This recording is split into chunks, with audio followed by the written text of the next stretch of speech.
60 seconds.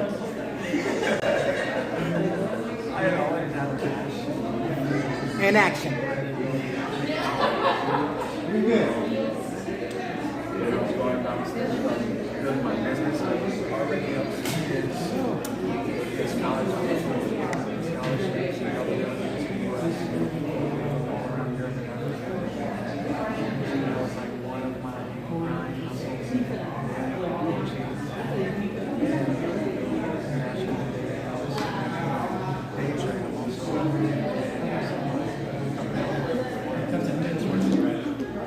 Good morning, everyone. We are going to get started with our NFL Combine Watch Party and Educator Brunch. So thank you all for coming. Appreciate it. First, I wanted to acknowledge our partners. Of course, Elevate, which is the venue that we're here now. Teach for America. I'm right here. And of course, the school districts that are here. We thank you guys so much for your support. Sagamore Institute and the Recorder Media Group. So those are some of the partners. I do have two special guests that I wanted to have come up and let them introduce themselves. They are two students. One's from Lawrence North and one from Lawrence Central High School. Actually, Middle Power has a program. So we actually have a program in the high schools. We're in Warren Township, Washington Township, and Lawrence Township.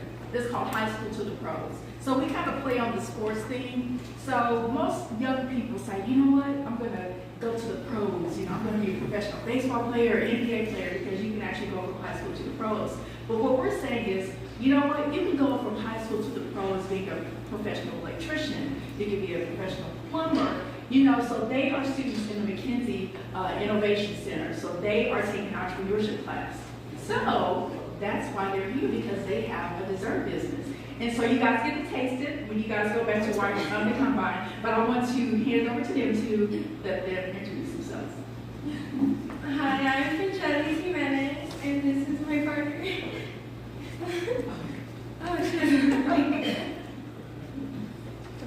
And I'm Alicia. Nice to meet everybody. We're glad that you guys get to support us.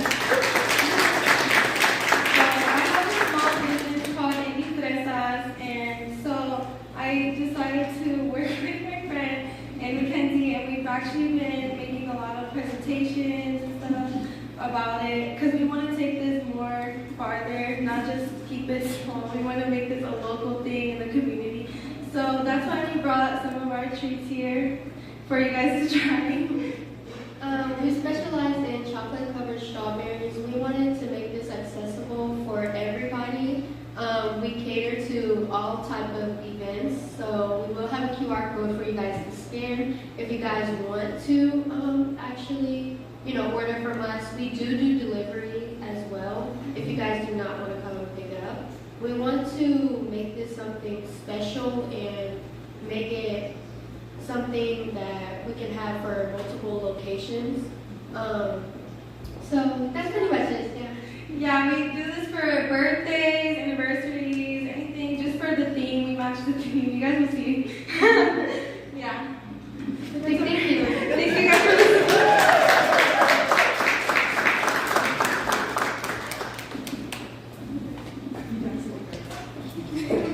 Thank you, ladies. And that is so fitting because here as educators, we want to support our young people, especially with entrepreneurship. And they are in high school and they're doing it already. So congratulations, lady. Okay, so we're going to kind of break the ice and we're going to have some trivia. All right. I think that's me. So here we have Randy. He's with Teach for America. And he's going to take it away. He actually does this professionally. Thank you. Thank you, Andrea. My name is Randy Pease. Is it still on? You got it on? There we are. And now hi. I'm going to pull it away from my mouth a little bit. Hi, guys. My name is Randy Pease. I'm with Teach for America. I'm the Managing Director of Network Ignite, which means I work with all of our Teach for America alumni across the city to support, develop, and train folks who are passionate about education and making a difference for our kids, which is why all of us are here today. I'm also a proud Lawrence Township parent. My kids go to Forest Glen, so I'm excited to have some Lawrence Township representation. So my job here is to get everybody excited about the day with a little bit of trivia based on the NFL Combine. and education in Indiana. So we've got some a wide variety of questions to come your way today. So here's how it's going to work. I'm gonna read a question, okay, and then I'll give you guys 10 seconds to think. And then if anybody knows the answer, we're going to shout it out. And if we don't, some of them are multiple choice. I'll give everybody a chance to give their answer. And then at the end, you win pride. There's no prize. So they didn't give me a prize to give away, but I'm going to answer the questions. We're going to test your knowledge to get everybody thinking and get everybody thinking about the combine, get everybody thinking about youth in Indianapolis. So let's go. We're going to start with the combine history, and I'm warning you, these are really hard. These first 3 questions are like crazy hard. So the first question, we are talking about the NFL Combine, which exists in Indianapolis. But before the Combine was permanently moved to Indy in 1987, NFL prospects were evaluated through 3 different scouting camps that merged into one. Any NFL buffs in here know what that camp was called? Former players? Do we have current players? I didn't know this one either. That initial camp was called the National Invitational Camp. 3 different camps held across the country. So the National Invitational Camp. Okay, now, this one you might know. I love it. Get comfy. We're going to be here. This one you might know. In 2024, the official combine record for the 40-yard dash was set. It was 4.21 seconds, which is insane. And it was set by a player who now plays for the Kansas City Chiefs. Does anybody know that player? Xavier Worthy, that's correct. Put your pride hat on, that's there. You've got 1 point for pride. Xavier Worthy of the Kansas City Chiefs set the official record. And then question 3. Question 3. Ooh, hot mic. Question 3, this is a multiple choice question. So we're going to do, you're going to put your answer up using American Sign Language. A, B, C, D, right? Put your answer up in the air. Here's your question. What is the vertical jump record at the NFL Combine set in 2005? 2005, the NFL jump record. Is it A, 42 inches, B, 44 inches, C, 46 inches, or D, 48 inches? Show me your hand. A, B, C, D. I'm seeing a lot of C's. I see a couple D's. The correct answer is C, 46 inches. That was set in 2005 by Gerald Sensabaugh, who was drafted by the Jacksonville Jaguars. Okay, all right, now, I told you those were not easy questions. Now we're going to move into some questions about Indiana education, which we may have a little bit more insight into than the actual nitty-gritty of the combine. So first off, we have a statewide assessment here in Indiana. It is for student proficiency in reading, math, and science in grades 3 through 8. Shout it out. Does anybody know what that exam is called? I Learn. We're going to get to I Read in a minute. I Read is for 3rd grade, and my kids are taking it right now. So yes, I Learn is our statewide assessment for all of those things. Indiana education fact number 2. One Indiana university was founded in 1820, making one of the oldest public universities west of the Allegheny Mountains. Which Indiana university? Bloomington. Was founded in 1820. Yes, Bloomington. I knew Bloomington. I said Indiana University twice to get you a clue that it was Indiana University. Perfect. I knew it founded in 1820, and we just got our first Heisman winner. Okay, question number 3. What Indianapolis organization founded in 1979 is responsible for helping bring major sporting events, such as the Super Bowl and NCAA Final Four, to us here in Indiana? Shout that out. Indiana Sports Corp. Thank you, Indiana Sports Corp, for all the work you do for our city. Let's talk literacy. Let's talk about literacy in Indiana. Yeah, what's up? Yeah.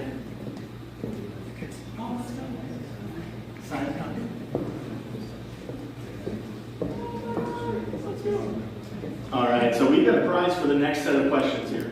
The next question, I've got a prize here. This is a book signed by Kylan. This is his favorite book that got him started on his literacy journey. Percy Jackson and the Olympians, if you have a young person in your family. This is a great book. They're going to love it. And you will love it too. So the next question, we're going to start talking about literacy.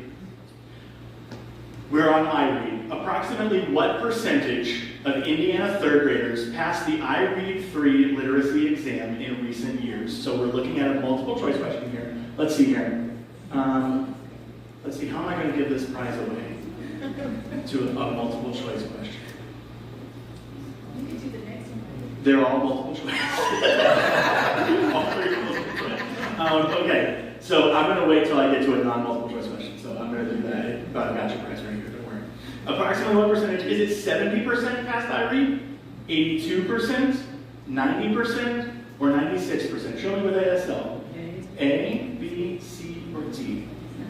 70, 82, 90, and 96. I see some D's. I see some A's. It is B, 82%. That's not bad. We've got some growth. We've got some room for growth, but 82% is not too bad. All right, question 2. This one is an important one. Again, A, B, C, or D. Show me your answer. Students who are not reading proficiently by the end of 3rd grade are how many times more likely to drop out of high school? Is it A, 2 times, B, 4 times, C, 6 times, or D, 10 times? I see some C's. I heard some B's over here. I see some B. 4 times more likely. That is correct. It was B, 4 times more likely. That's a stat we need to work on. That's why iRead is so important. If we're reading in 3rd grade, we are 4 times less likely to drop out of high school. And finally, according to Indiana education data, about what percentage of Indiana 4th graders scored below proficiency in reading on the National Advancement or National Assessment of Educational Progress, that's NAEP or NAEP, we scored below proficiency? Is it 18%, 27%, 36%, or 45%? This is our place where we've got improvements again. I see some B's and C's. I see some C's. It is C. 36% of Indiana 4th graders were below proficiency. We've got a lot of ground to make up there since COVID. So let's get working on that. That's why we're all here today. Thank you all. All right, now the next question is for the marbles. This is for Kylan's book, signed by Kylan. This is an easy one, so I'm going to listen for the first person I hear to shout out this amazing answer. All right, we're talking about pop culture in sports. Which sports comedy film starring Adam Sandler tells the story of a failed hockey player who becomes a professional golfer? Failed hockey player is a giveaway. I heard it right here first. Enjoy your Percy Jackson. We got 2 more questions for you. Let's go. All right. Now we're on to football. What football drama starring Denzel Washington? Remember the time. Then you have to go. We all remember the Titans. Tells the true story of a high school football team integrated in Virginia during the 70s. That's right. Remember the Titans. This one's a little toughie. I don't think we're going to get it before the question's over. So, which legendary NFL running back played himself in the 1994 comedy film Little Giants, a movie about a youth football team of underdogs? Hall of Fame running back from the Dallas Cowboys. Emmitt Smith, we got it right there. Emmitt Smith was in the movie Little Giants. Y'all, I'm so excited to be here today on behalf of Teach for America to thank everybody for supporting our sports community, our education community. The kids in Indianapolis need you, and we're really excited. And as Andrea mentioned, when I'm not working for Teach for America, I host trivia every Thursday night at 7:30 at Side Greens Pub on the east side, across from Steer Inn. So if you're ever bored and on the east side on Thursday nights, come see me and have a good time. I'm going to hand it back to Andrea to give you all the next round of what we're going to do. But thank you so much for having us. We're so proud of you. And I didn't even know that, so that was okay, so we're going to get to the special part. We are actually going to have a fireside chat. So Heather is actually going to interview her son. So come on to the stage.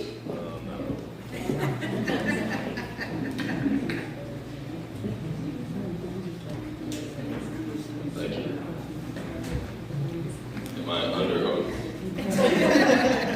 No, don't tell the truth or the whole truth. All right. So my first question is, how wonderful of a mom was I?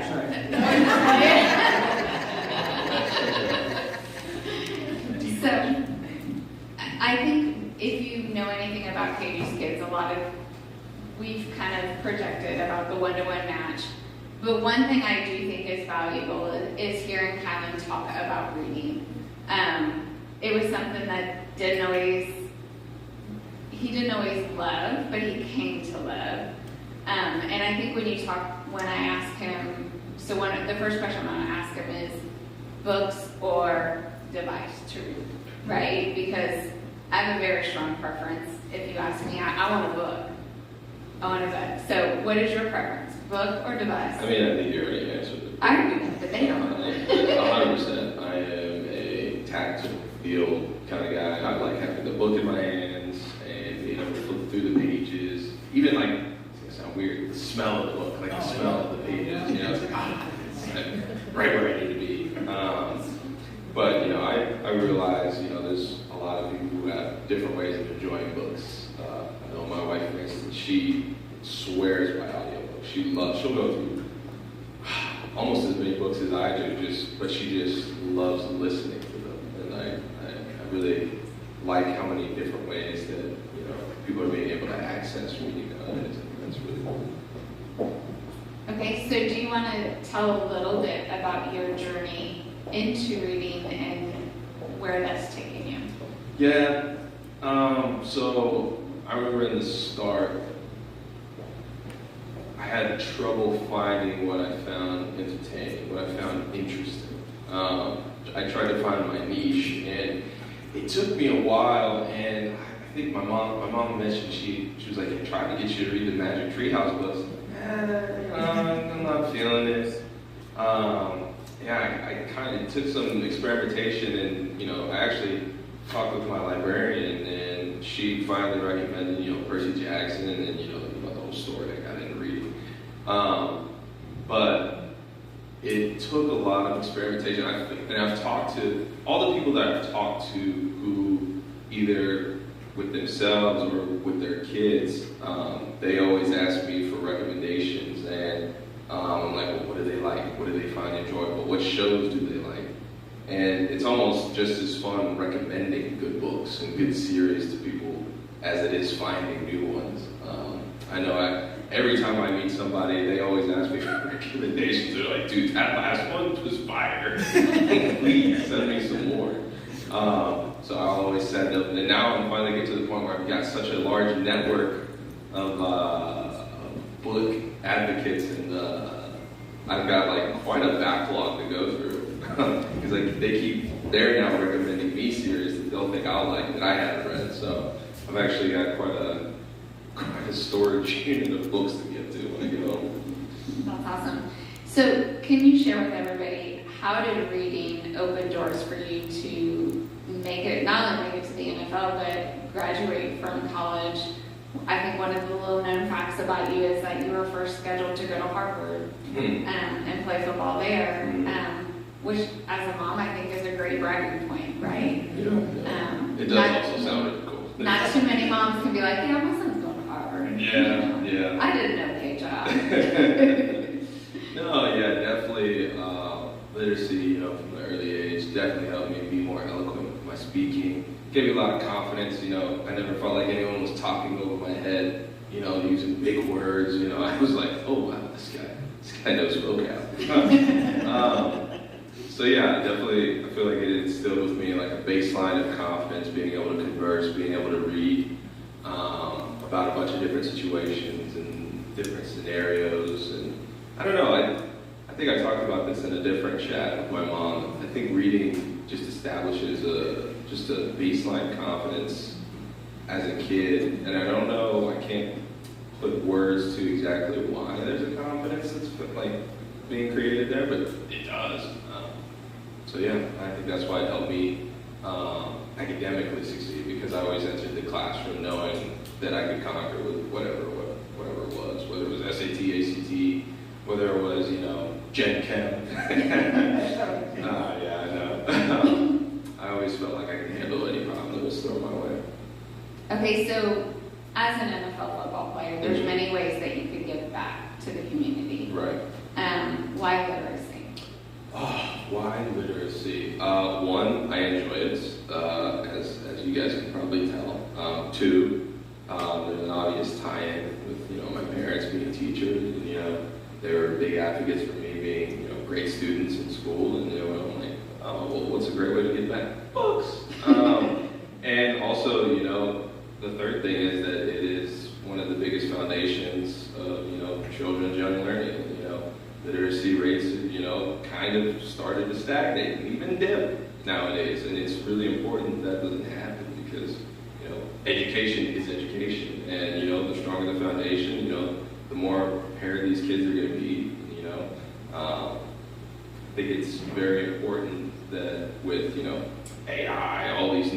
future obstacles that I didn't have to face growing up, that they're as well equipped as they can be for whatever they're going to face. Did I answer your question? You did. I did? Yeah. Okay, wait, hold on. I'm getting asked a lot of questions. Mom, reading, what has it done for you? Ooh. Many, many things. I think my biggest love for reading is it's my escape. I love to read. Historical fiction is my jam. World War II, all day. I've read almost everything. But I do love a good escape. And sometimes the books I read are heavy, and then I need to go light and funny. But it's just my escape. I can turn off the world, the demands that I need. Kind of like Daisy, your wife. It's the first thing I do in the morning. I put my headphones on, and as I'm getting ready, I listen to a book.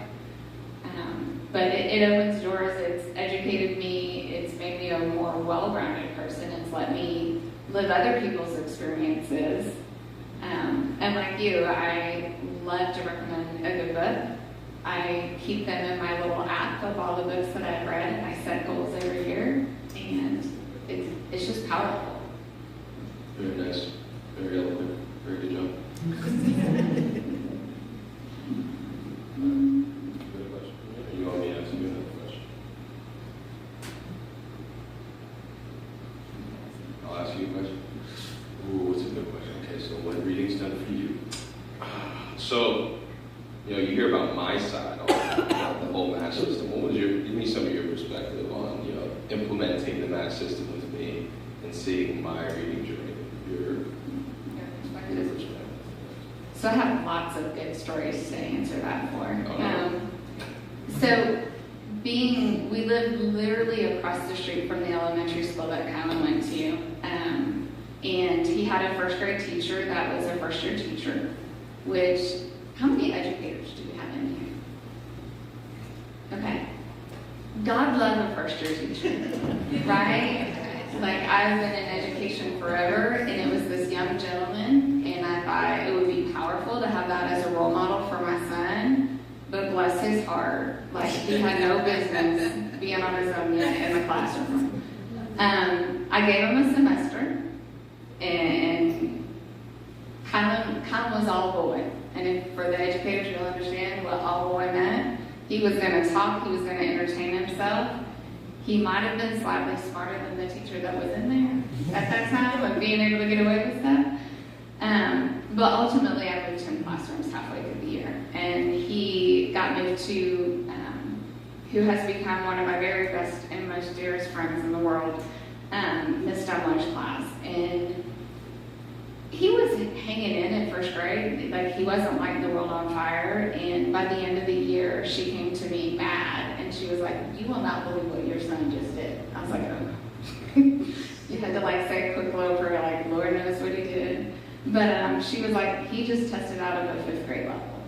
So now any kids that were reading on his level, I got to go back and test all of them again, because I got to find out where they're reading at as we move them on to 2nd grade." I drug his little tail and sat him by the stove as I was cooking dinner, and that was our reading time, and I would make him read, and like I said, or like he said, I tried to make him read the Magic Tree House. He wanted no part of that. But I found nonfiction. They had a nonfiction parallel with it, that if he read the nonfiction, he would be more entertained. But like he said, it wasn't until he got Lightning Thief that the floodgates opened. And while you think, as a parent, having your son be this avid reader, it's a phenomenal thing. But if you're a reader, you will get this. There were many nights that he didn't go to bed until 2, 3, because I gotta finish the book. And then he was a grump the next morning, or didn't want to get up because he was tired because he had to finish the book. The other thing was, and educators, y'all might feel a certain way, but in middle school, he got banned from bringing books to school because he wouldn't stop reading the books in class. I couldn't believe that. I still have a very hard time with it because it was in a social studies class. He had a 97 in the class. If he's reading his book and he's not disturbing anybody else and he's got an A,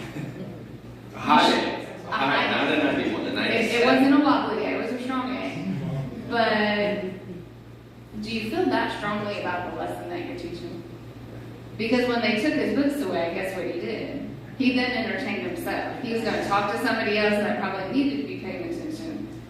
But I think my next favorite thing about reading is, we all knew by reading what it does for kids, right? And I knew Colin was gaining knowledge. And when we moved, and David and I first got married and we moved to Marble Falls, there was this young quarterback there that was like going to be the next incoming, right? He had already had offers from Clemson, a couple other places, so we're like, okay, he's got to get an SAT score. No, ACT. He took the ACT. Right? So as a parent, you're looking at the grades. I demanded A's. I was that mean mom. Like, you're missing an assignment. You're not going anywhere until you get this fixed. So, To be fair to myself, I would do the assignment. I just forgot to turn it in. You feel me? You know? Is it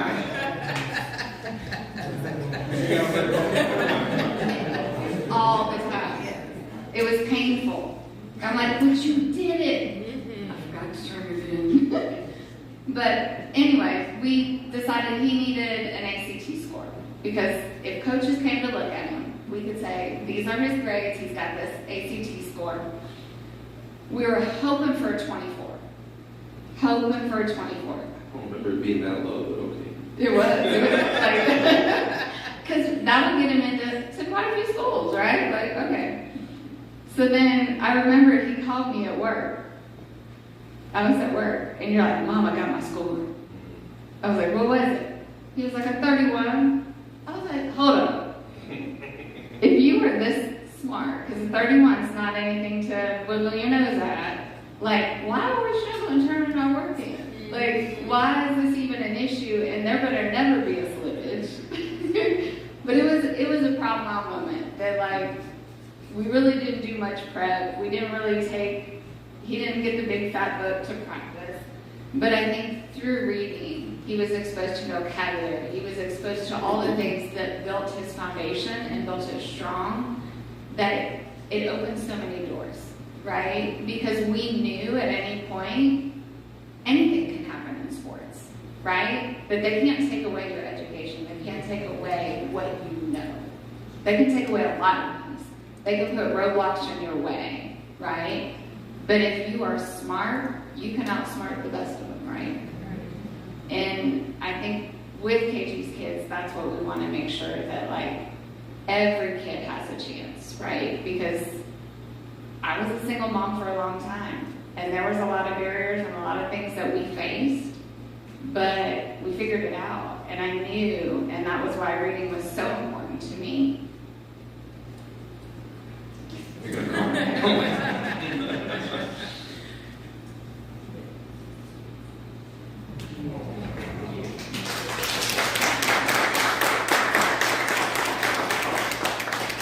But I knew if I gave him a strong educational foundation, nobody could take that from him.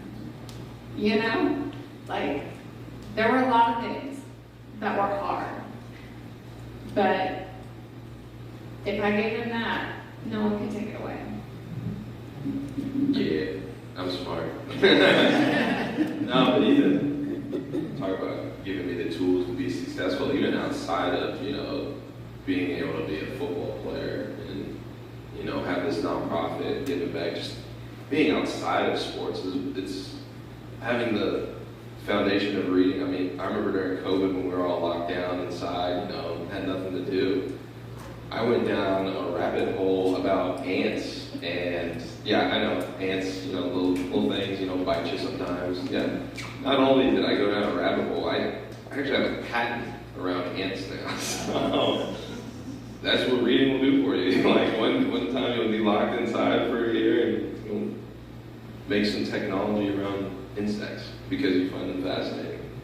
But yeah, crazy what reading will do.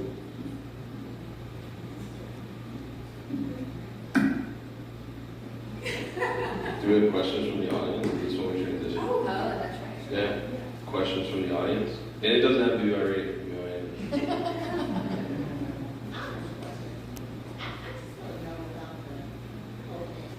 The whole ant thing?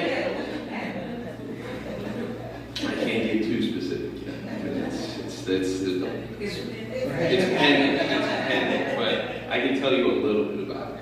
So there's this specific family of ants. They're the world's first farmers because they cultivate and they harvest this particular fungus. Now the interesting thing about this ant is the ant fungus, the ant weeds that grow on the fungus that are bad that they clip off. And the ant has antibodies that actually grow on their carapace. Those three things, they don't exist anywhere else in nature except within those colonies, which I thought was incredibly powerful because if you're one of one, you're one of one for a reason. And they've been here for how long have they been? I can't remember how long. They've been around for millions of years. But I basically hyper-fixated on these ants, and I've come up with a system that tentatively could create some bioorganic compounds that could have purposes in, energy, medicine, things like that. So yes, yeah. That's very generic. I could go on for an hour, but she's been there. Yeah. Because when the geeky part comes out, you're like, unless you've studied ants, you'll be like, sure, yeah, I got it. Mm-hmm. It is cool though, I must say. Ants, if you got kids who are into bugs, ants are fascinating. They are fascinating. Yeah. Right. More questions? What is one piece of advice you would give to a student who is aspiring to be a pro athlete? To be a pro athlete?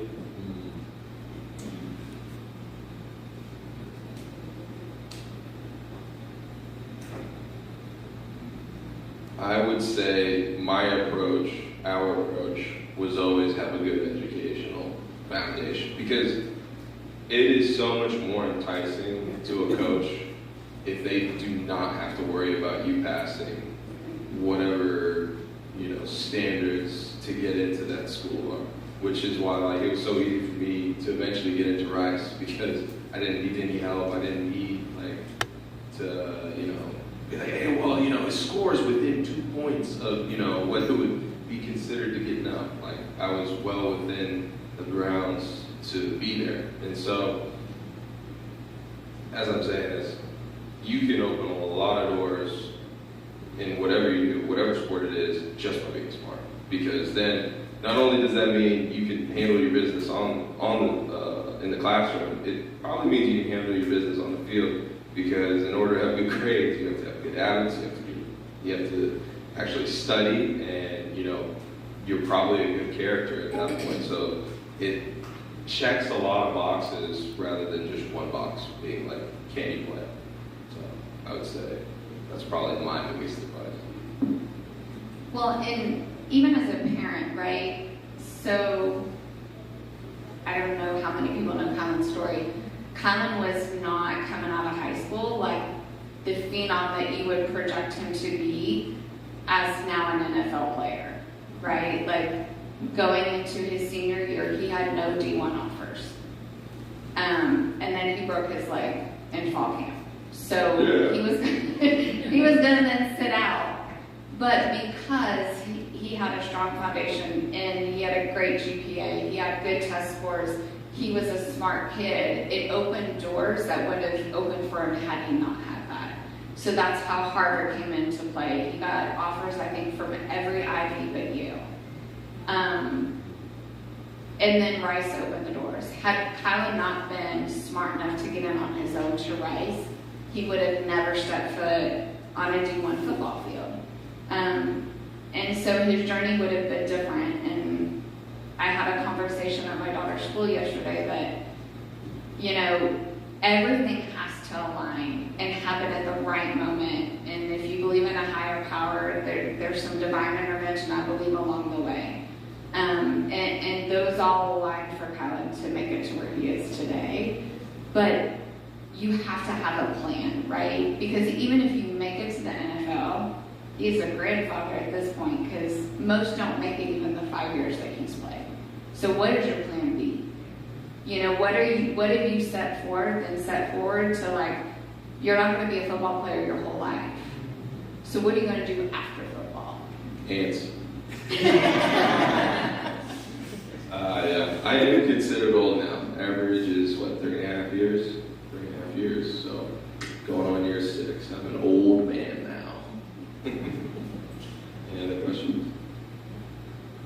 Do you have a book you would recommend? A book? Just a general one? Just a... Maybe somebody could put on their TBR list. I want to do The Lightning Thief.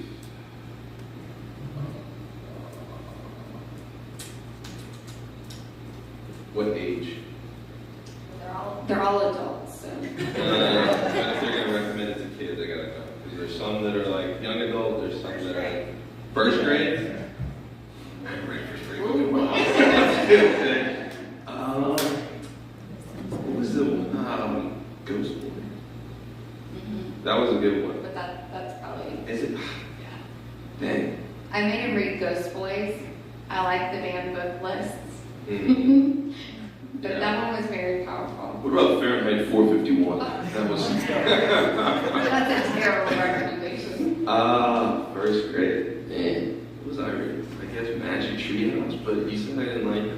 What was the nonfiction portion? They had so like whatever Magic Treehouse, not like Yeah. fiction book, wherever they went, the Revolutionary War, they had a nonfiction partner book that went with it. Yeah, I've been out of the game too long with the young kids. I don't know what books are popular anymore. Yeah, I guess I'm stuck with Magic Treehouse because all my age appropriate ones are too old. It's hard.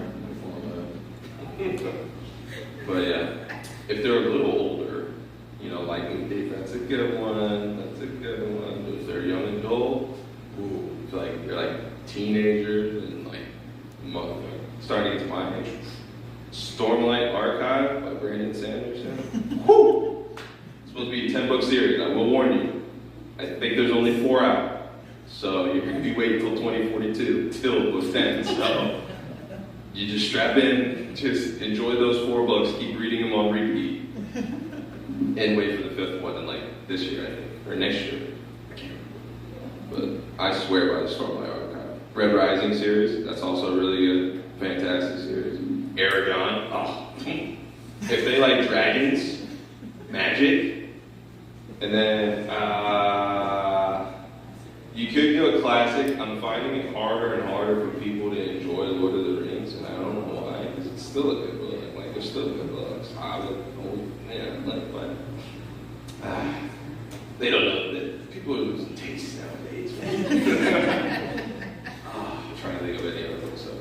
Hunger Games, those are great. Of course, you got Harry Potter, those are all mainstream. Let me see if I can think of any deep cuts. Let me ponder. Do you have any book recommendations while I ponder? I will say, I just read Don Staley's book. I'm not usually an autobiography type reader, but I think having grown up in the era of Don Staley and just hearing her story and hearing that, you know, once she graduated from college as one of the best college basketball players there was, she went and worked retail and folded clothes because there wasn't a WNBA and she couldn't go overseas and play. And that like gave me pause, right? Like to really think about the lack of an opportunity for her. And then not to only come back and play in the WNBA, but at the same time coach for Temple. And then how she advocated for equal pay as she won her national championships and was like, hey, if my counterpart's getting paid this much, why I've succeeded what he's done. I need to be paid. So there was this in her story about growing up in Philly, and so like I actually loved it because like I have some Philly connection now, so that was a little bit deeper then too. But I walked by Temple University when we went to go get dinner one night, and so I think some of the connection of it was really neat. But I loved her story. That's good. I thought of some more. Department 19, vampires, way cooler than Twilight. has two trilogies. One's like a prequel and one's a sequel. Those are really good. I think one's The Age of Madness, and I can't remember the second trilogy's name. Fantastic books. I think you only asked for one recommendation. I apologize if I gave it like 12. I love it. I'm sorry. Any other questions? We got one more? Yeah. Why do you motivate young people to read and write? How do I motivate young people to read? Usually I walk in the classroom, like reading school, and the kids are like, whoa! Oh man, I think that's such a nuanced question because like every kid's different and they're all motivated by different things. They all have different circumstances. And I think really it's if you just get them hooked on the concept of the story, whatever that story is, whether it's one that, like you said, whether it's reading or writing, some kids find it way more entertaining to create the art than it is to consume it. And I find that really cool, which is, I eventually want to get down that path where I'm writing books.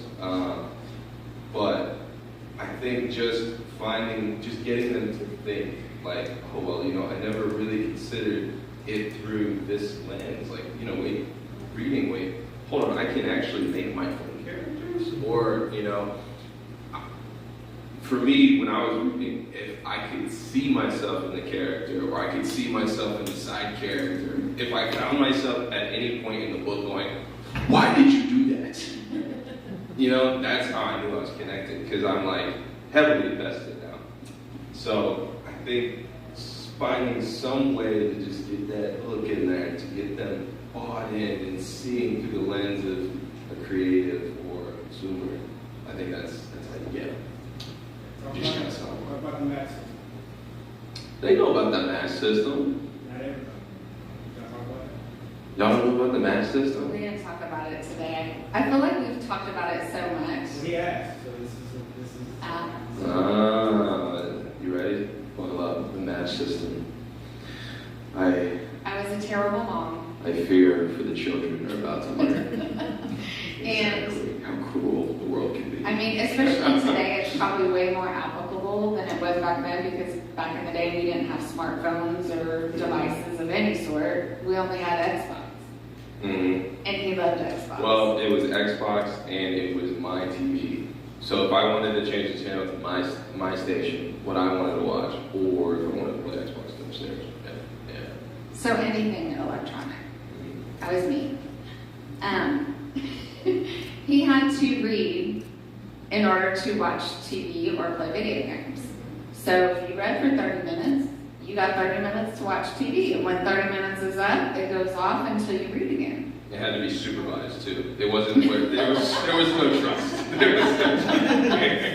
I had to be sitting in the room actively, which is why I was at the dinner table. Like I said, he was all bored. Right? If he wasn't supervised, he was going to have the book, but he was going to be rolling around on the couch, falling off, climbing on something else.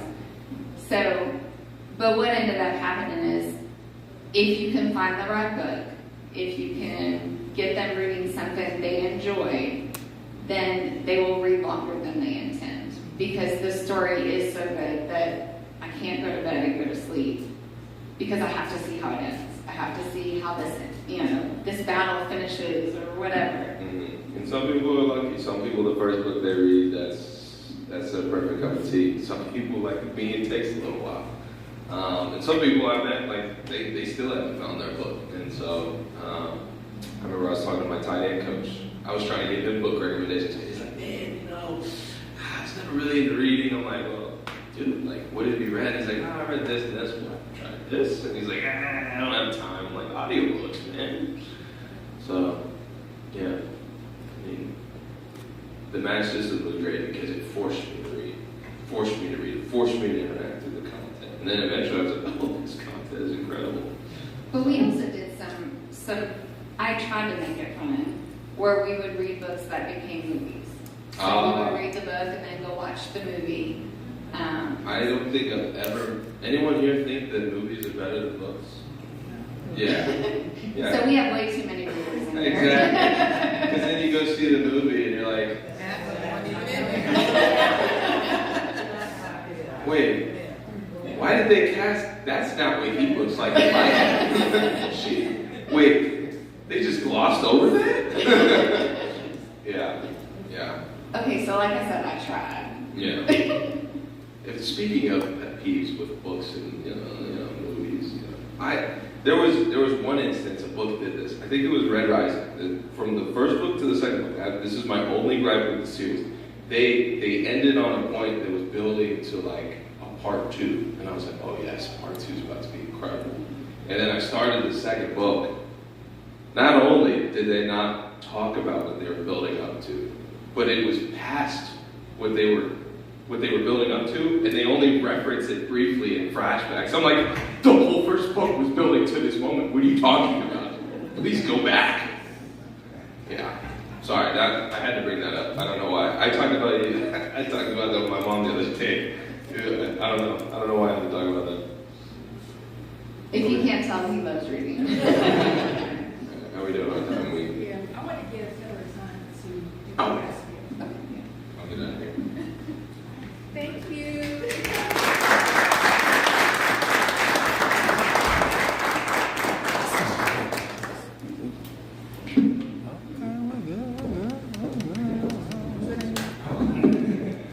I'm going to need for you to step down next time. Oh. You could have hurt your ankle.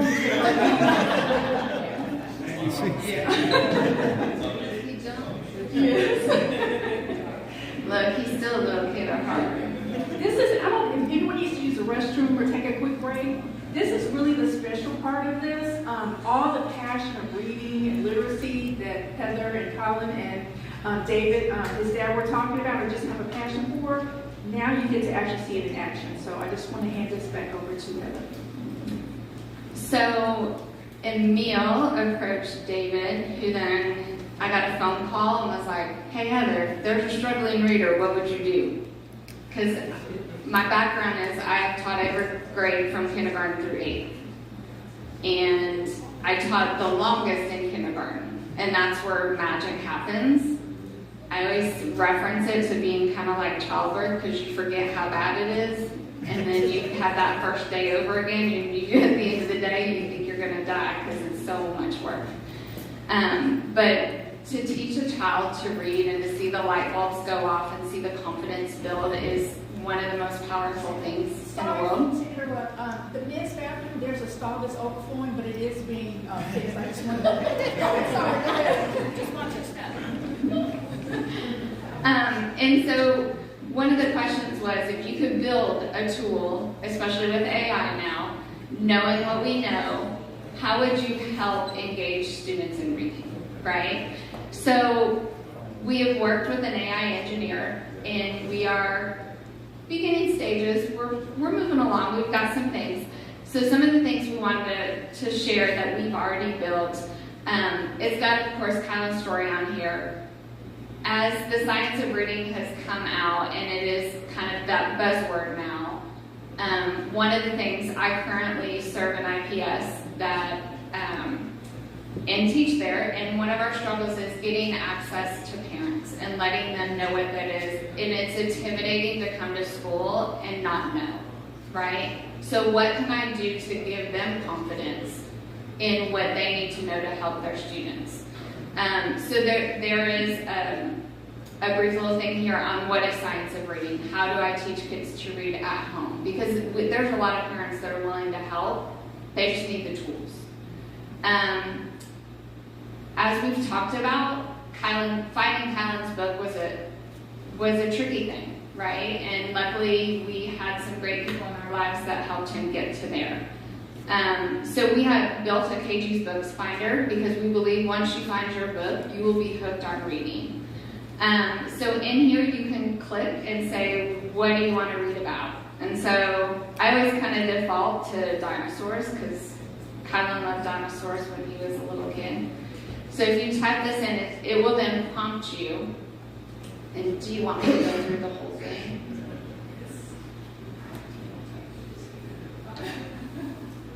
I will apologize, the Wi-Fi in here is a struggle, so it's thinking. But what it will do is as you can see, it's starting to prompt you. So I put in, I like dinosaurs, right? And it'll ask you what grade would you, or what grade level are you in? So I'm gonna put first grade, since that was a recommendation request, so first grade. And what it's gonna do, it's gonna prompt us, and it's gonna help us, and at the end, and I'll kind of keep working through it as it pops up, but what it will do is it will give us recommendations, and some of them are amazing. I've even used it as an adult to kind of go, hey, these are my favorite books. Can you come up with some new ones? Because in the genres that I like, and in, especially, like I said, I was World War II historical fiction, I've read almost all of them. So like, it was really cool for me to even be able to access this and come in and find things. So I'm gonna say they are just right for a first grader. It will also ask, like, are there things you want to avoid?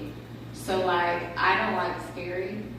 So I always put, like, no, I don't want anything scary. But it will prompt you around, making sure that you have what you want and what will make you happy in reading.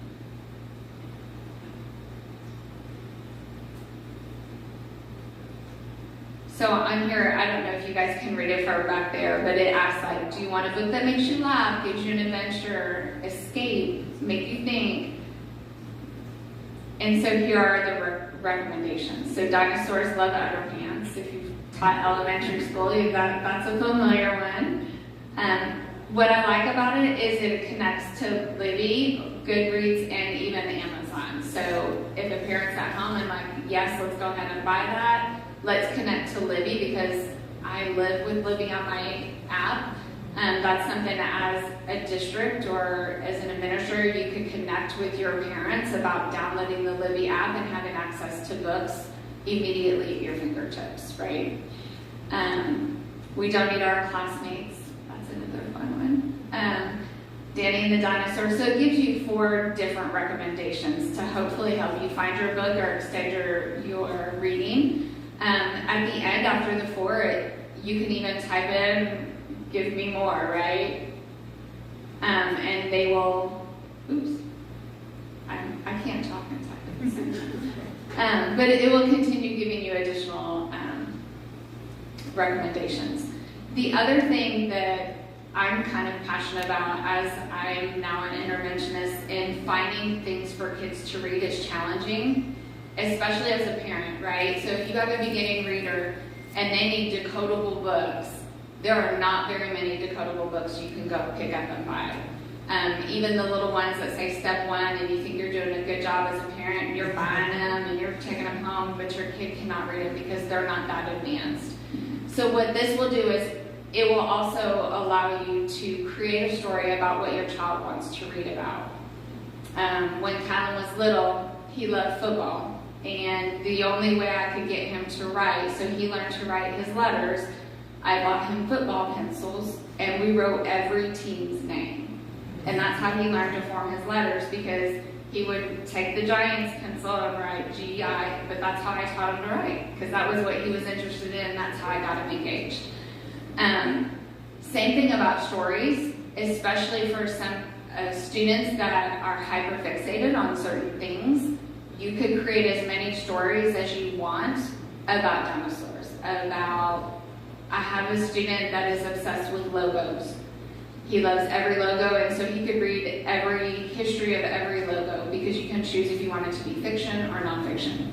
So I'll just real quickly kind of type something in. I want to read it, I'll just do dinosaurs again. It asks what grade level, so we'll say first grade. Do you want decodable? For the non-elementary educators, being decodable is very powerful, because again, it's very, very hard to go find accessible books that kids can read as they're beginning to read. It asks if the classroom is just right, too hard, too easy, how long do you want? I'm going to leave it at the minimum 2 minutes. Do you want questions? Yes. And then submit it. And then it will create us a little story, and it will pop up here in a second. But that way you can continue continue going in and creating something if they only want to read about dinosaurs for a month, and then next month they decide, no, I love monster trucks, or no, I love football, and they only want to read about football. It will then, you can have unlimited stories at your fingertips. The next thing that I'm just kind of going to give a brief little peek at, and then we can come back and see if this has generated, is there is now like an app component to it.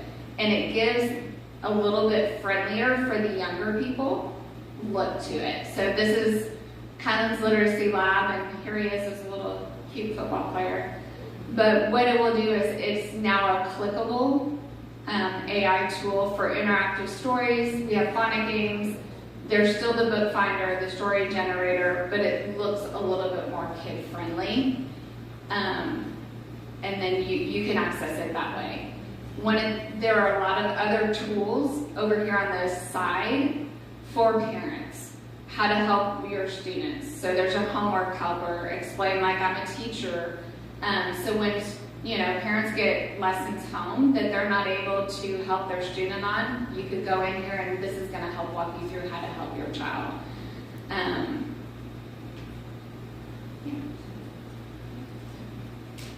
That's it. Does anyone have any questions?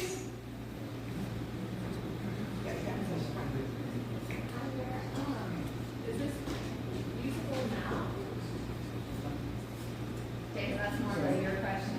I'm more the builder. So the actual AI studio with the book finder and the passage generator, you can actually go on and do that now. The app, Kylan's Learning Lab, it is not. We're still developing it and working the kinks out. So the rollout for everything, the launch date, okay, is supposed to be, it's March. This is the middle of March. And so email's going to tell us when that actual date is going to be. But it's coming.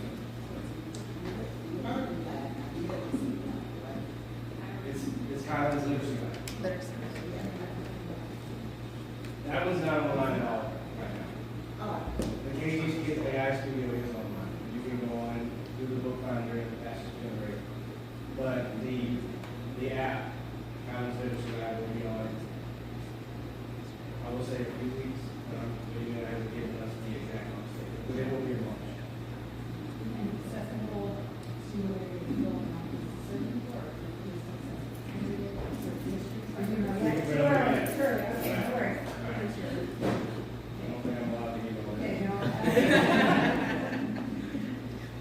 Yeah, this is just a sneak peek. Sneak. Take the sneak. No more questions? Is Darius here? Darius, thank you. Okay, so we're going to do like a little segue and kind of transition into the combine. But I know everyone here is not like, a sports junkie. So we've got Darius here. He's with Scout Sync. He's going to tell you what to look for when you guys watch the combine. So we're going to educate you, and then we're going to transition it over to the other areas so you guys can eat chicken wings and meatballs and watch the combine and actually know what you're looking at. And also network, and Colin is still here, so he'll be mingling around. And so, Darius, I will let you come to the stage.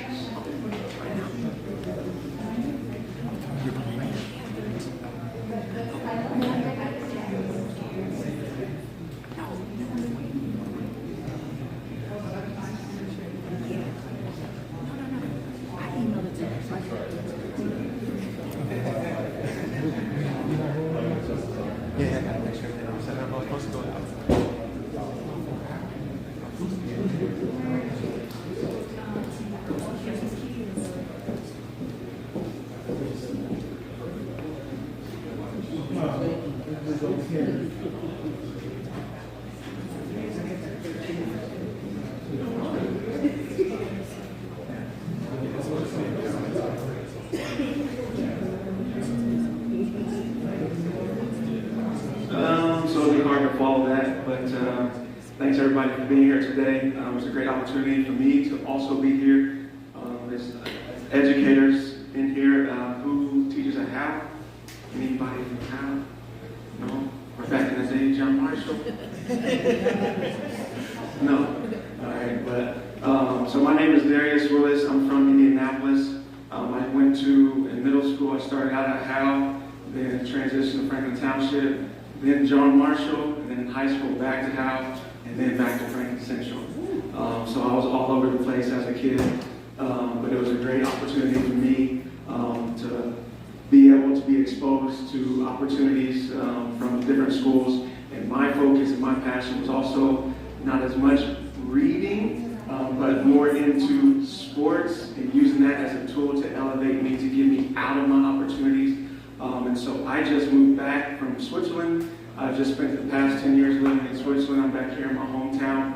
I am the founder and CEO of Scouting, and what we are is an AI-empowered platform that streamlines the recruiting process for athletes, coaches, and teams across the world.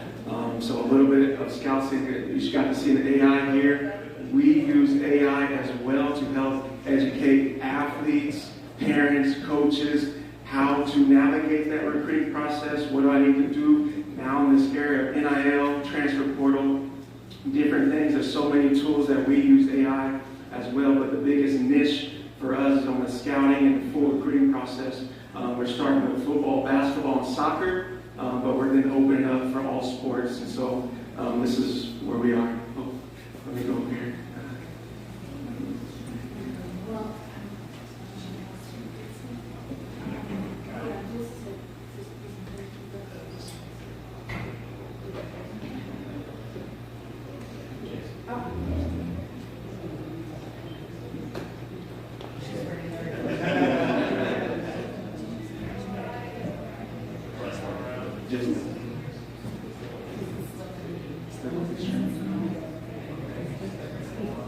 It's okay.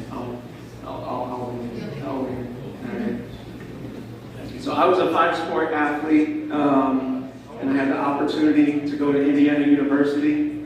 I was a nonprofit management major at IU. I've transitioned from athlete to coach. So I spent also the past 10 years coaching. A lot of the players that I developed got NFL IPP opportunities. We just had 2 players drafted in the UFL and had over 20 players signed. And so then after that, I decided to transition into business. So that's a little bit about me. And for the rest, for you Coach Signetti fans, just Google me if you can.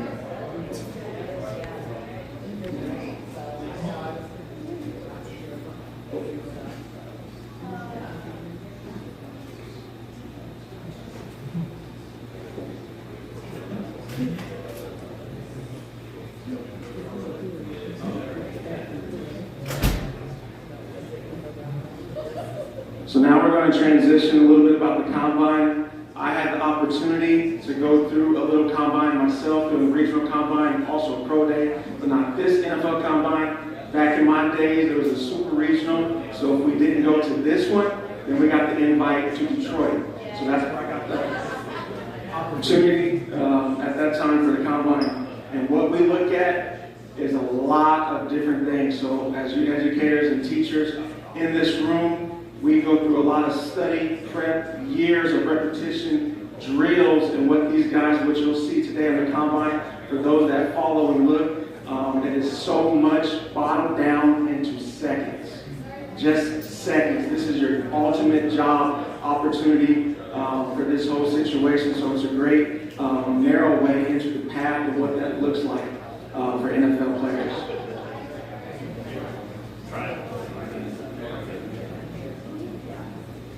40-yard dash. Anybody watch the combine? Or just raise your hand if you watch the combine at all. That'll give you an inside scoop. So the 40-yard dash is one of the biggest, especially for a fan. The presentation around the combine. The NFL has done a great job to bring in people around this 40-yard dash. But what this is showing your speed, acceleration, your quickness out the gate, the separation. This is one of the hardest parts in training prep to master, especially for the different positions and the positions that you'll see today, the running backs and the receivers. Now you're seeing over year them getting faster. You see these 4.2s, these 4.3s. Back in the day, you got Emmitt Smith, Jerry Rice. Those were 4-6 guys. And so they showed a little different initiative. You don't need to be so fast and explosive in the 40. As long as you can play ball, we know they'll evaluate the tape. So during the 40-yard dash, like I said, they bottom that down into seconds. You get this one opportunity to showcase your speed. Once they look at that speed, now they're going to see how it matches up on film, the tape. Now let's see what that transitions at a live game with the pads on, moving up and down the field. So that's a big difference in the 40.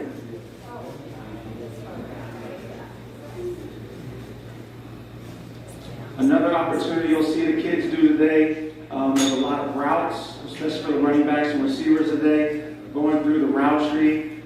For any geometry people in here, we're doing a lot of different angles. We're doing a lot of different things that we master in the route tree that we have to learn, and not every single receiver, not every single running back can be great at running more than 3 routes, 5 routes concept. So this is an opportunity with the different route trees that they get to utilize and showcase their skills and improvement, because a lot of times they don't run that in their systems. And so when they come here on the combine, this might be the first time that they do a lot of drill work in the different routes that they do. And the gauntlet drill. Gauntlet drill is one of my favorite to watch. It's also one of my favorite to coach, because now we're training the eyes, the hands, the positions. Are you a receiver guy that's used to catching, like we call it the T-Rex arm? Up in here, are you catching away from your body? Those are big things we look at when we look at evaluating players, especially even at the youth level. Where are your hands at? Are you pin bar getting, running along the line, moving fast? These are all the things we look at in these drills. And you'll see a lot of that today when you're watching the combine. Feel free, any questions? I will ramble on if you have questions. So how do you figure out what specific things to look for if they decide on these things? How do they, like the 40-yard dash? Right. How do they develop it?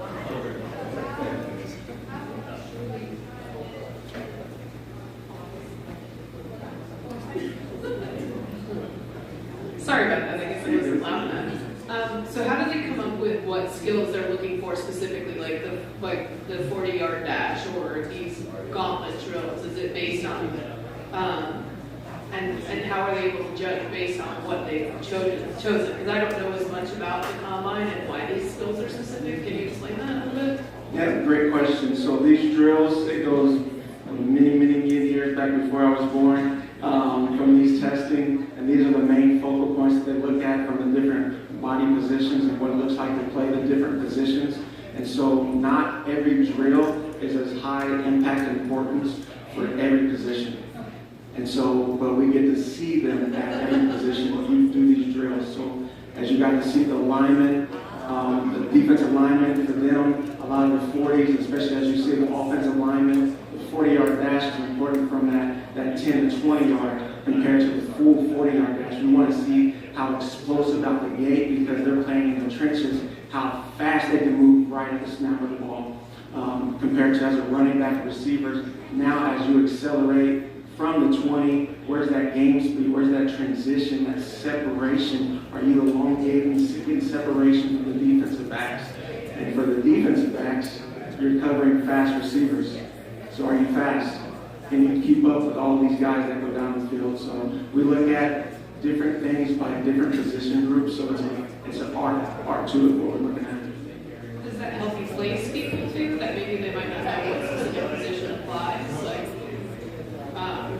with younger players?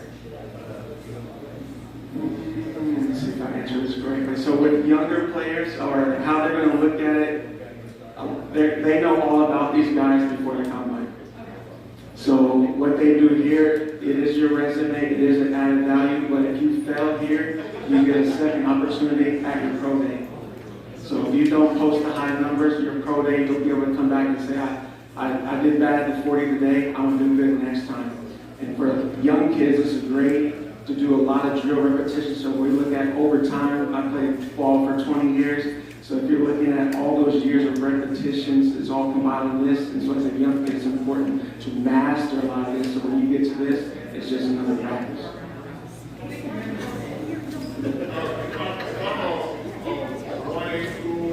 High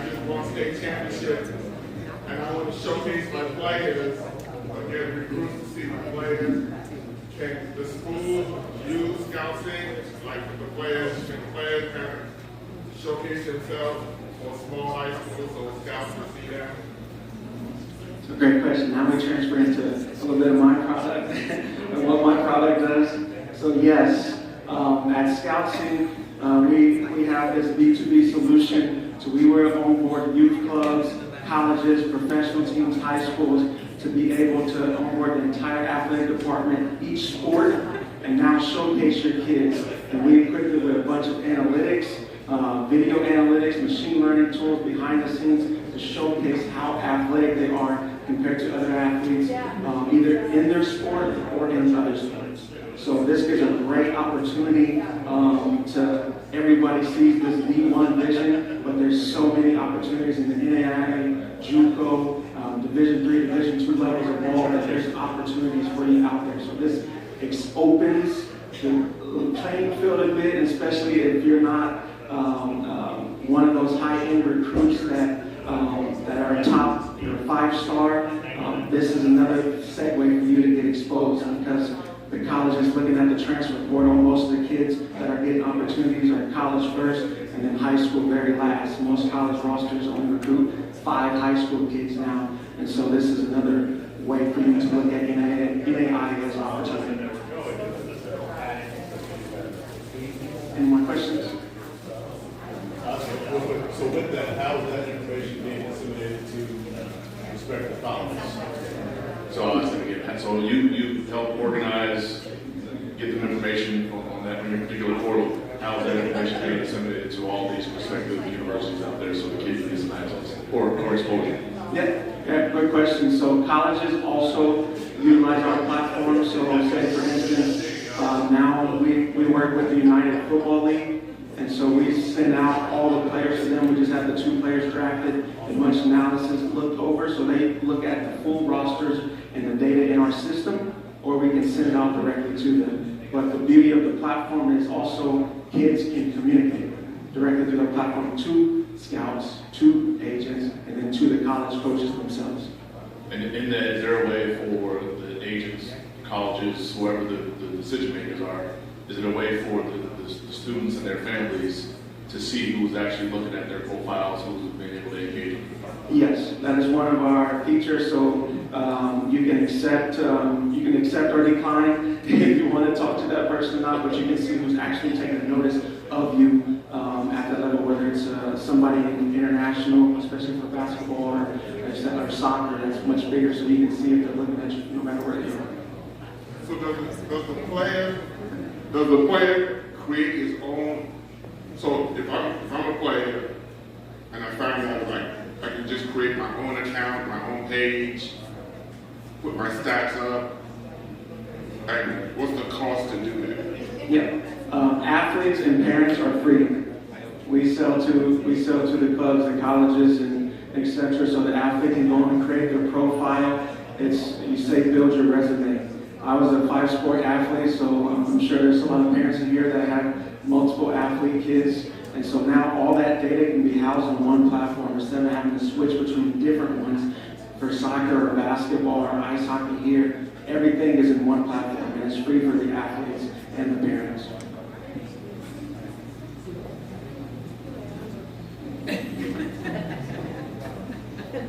Have me transition from the combine to any more product questions? I can highlight that too.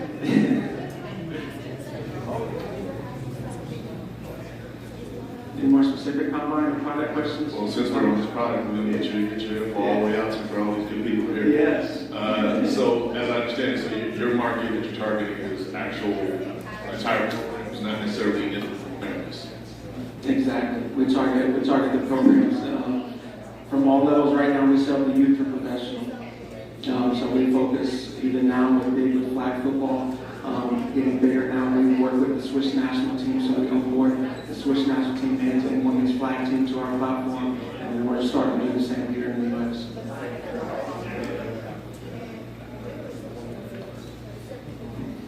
All right, I'll let you get to the I'm sorry, I have a question. So as you look at, looking at the systems that you're pulling in, where are you guys getting data for the Scouts League versus what there is already out there. So why would I want to go to your app versus just going to the internet and looking at the information? So we, with our AI system behind it, we put all of that together. So what's public and also what is proprietary to Scout City. And so we have a group of, I don't know, say 25 people that go out and vet, look for athletes across the world, many different sports, insert them into our database, and then we continue to build upon that. And if the athlete did not create that profile themselves, and then they would get on the platform, they can claim that profile. And so, and then the other opportunity is teams. Teams can also import their rosters and athletes to use the product. So a lot of the data we have ourselves, and then that gets built upon by the teams. Sorry about all this question. Yeah, I like it, no problem. So you've been talking about football and basketball, so what about like girls soccer or gymnastics? Do those athletes also, can they also use the platform? And if they do, how would they use it? Is it to get recruited or just? So right now the AI tool is for football, soccer, and basketball. We will expand it to other sports, but in terms of the product system itself, any athlete from any sport can create a profile. And what they'll be able to utilize, yes, is for the recruiting scouting side, because the coaches, no matter where they are, can still see the athletes, and then the communication side to be able to navigate and see what opportunities are available that can take advantage of that.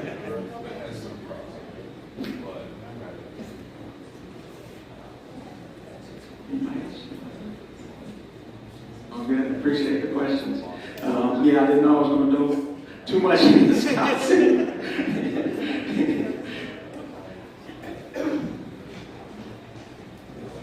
But if we're going to, so yeah, the platform is going to be for all sports in the future. So if you want to know more about our product, you feel free to talk to me more about that after that. But I was going to transition also into what more you'll see on the combine side, especially with the quarterbacks.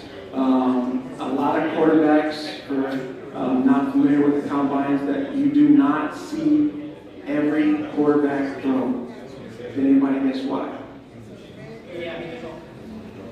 Anybody guess why? Or anybody who does know anything? Anybody say? Why don't you see a lot of quarterbacks throw when they get selected to come to the combine? Because they don't know the receivers. I don't want to get exposed. Exactly.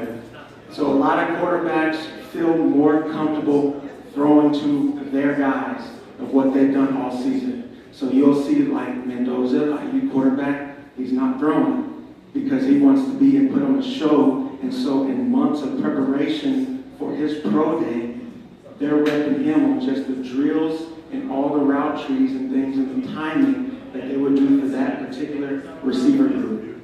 So the quarterbacks who do throw today, they get to showcase that they are confident and comfortable throwing to receivers that they haven't thrown to all year long. And so now the scouts get another opportunity to see how their footwork is, how they're twerking the ball, and how they're throwing the different routes and the precision and the time to get the ball out of their hands.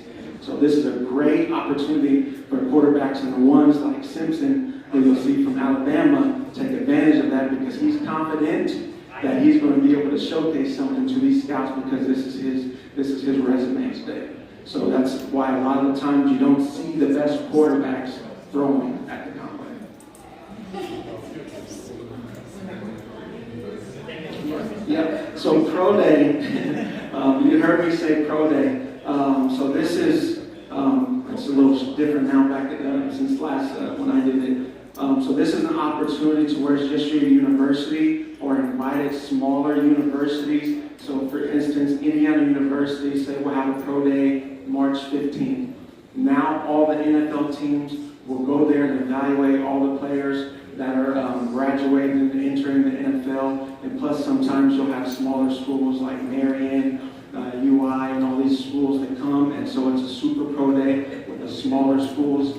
Now they've kind of moved it into the conference, so now you'll see a Big 12 conference pro day, so it's the entire conference having a pro day.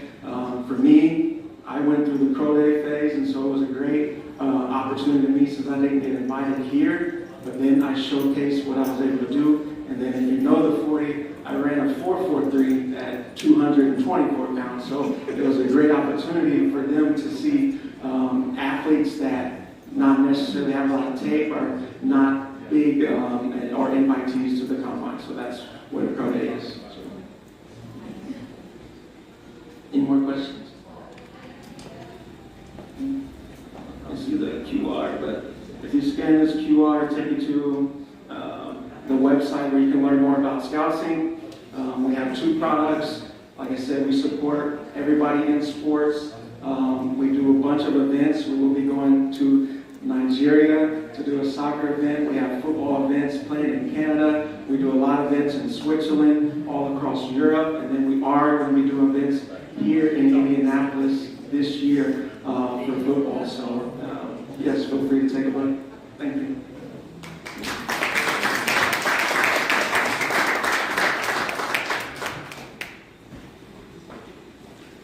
Thank you, Darius.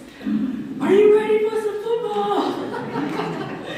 So thank you so much for that. I do want to have everybody transition. We do have food in the next room, so you'll be able to watch the combine. And then also a little bit later, we'll have the National Football League Players Association, the Indiana chapter. Some of their players will be coming over. They're actually at the combine now, but they'll be coming over, so you'll be able to network and engage with them as well. So please just use this as a networking opportunity. And Darius, before you leave, I need you to talk to Meredith. Meredith has a student in her entrepreneurship class who has something similar and has goals, so I wanted to connect you to. So, I hope your bellies are empty, ready to go. So if you just make your way back straight, make a left, make another right. You pass it on your way back here. You'll see the big screen, there's food, and the house is kind of loud. Thank you so much. Oh, Warren. Okay. So I think entrepreneurship, where essentially we started on this and then we'll have a business that is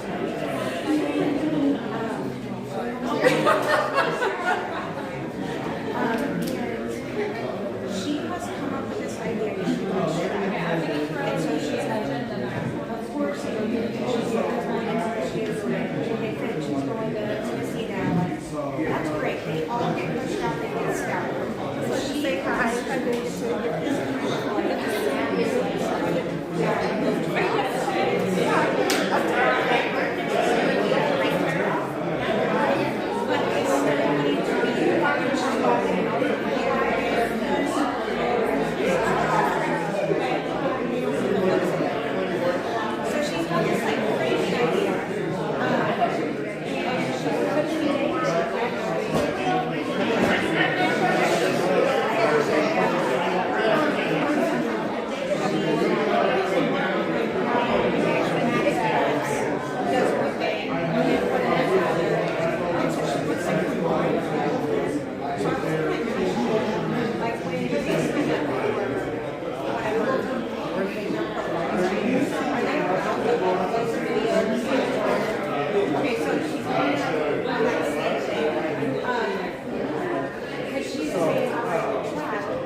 We do have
high school level.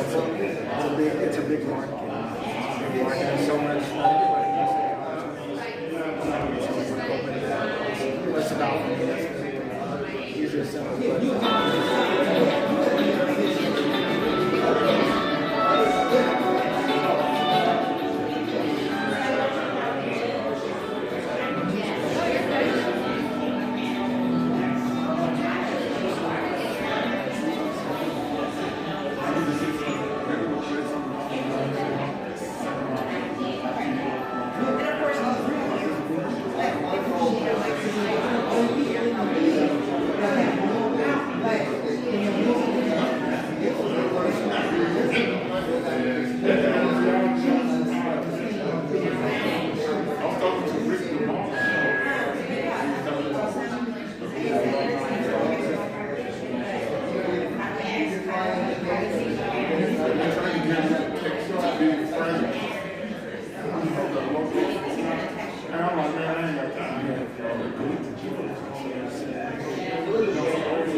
Yes.